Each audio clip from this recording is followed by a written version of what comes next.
It appears that the world's largest democracy, in its zealous pursuit of national unity, has conveniently forgotten the boundaries of sovereign nations and the principles of justice it so loudly professes.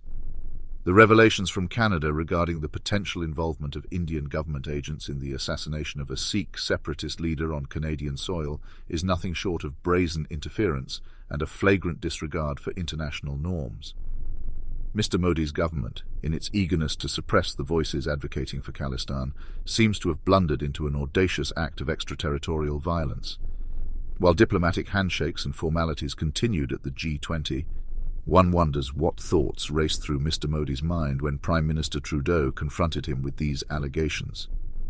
It's richly ironic that a leader who proudly parades India's democratic credentials on the global stage finds his government entangled in a plot reminiscent of the darkest days of Cold War espionage. The expulsion of India's top intelligence agent from Canada underscores the gravity of these allegations and the brewing storm of diplomatic discord. And let's not forget the aftermath. A potential free trade agreement between the two nations, now frozen amidst the chill of strained ties. Is the stifling of dissenting voices, even ones that advocate separatism, worth the economic and diplomatic costs to India? For a nation that seeks to be a global leader and champion of democratic values, the revelations, if true, are a stark reminder that India, under Modi's watch, may be straying from the principles that define a democracy: transparency, accountability, and respect for human rights and international law. The Sikh community in Canada, which has for years made peaceful calls for Khalistan, now finds itself in the crosshairs of a foreign government's covert operations. It's alarming that a country thousands of miles away is not safe from the long arm of India's intelligence apparatus.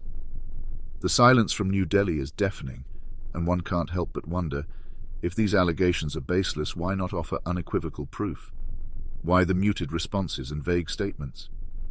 The world watches with bated breath, hoping for answers and justice for Mr. Hardeep Singh Nijjar.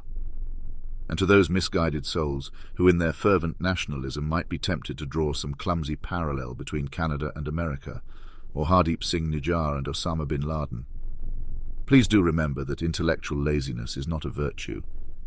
Conflating maple syrup with apple pie or a Sikh separatist with a mastermind of terror is as absurd as believing you possess a grasp on global geopolitics while being so egregiously misinformed. One would hope that before you raise your voice in righteous indignation, you'd first apply that most underused organ between your ears.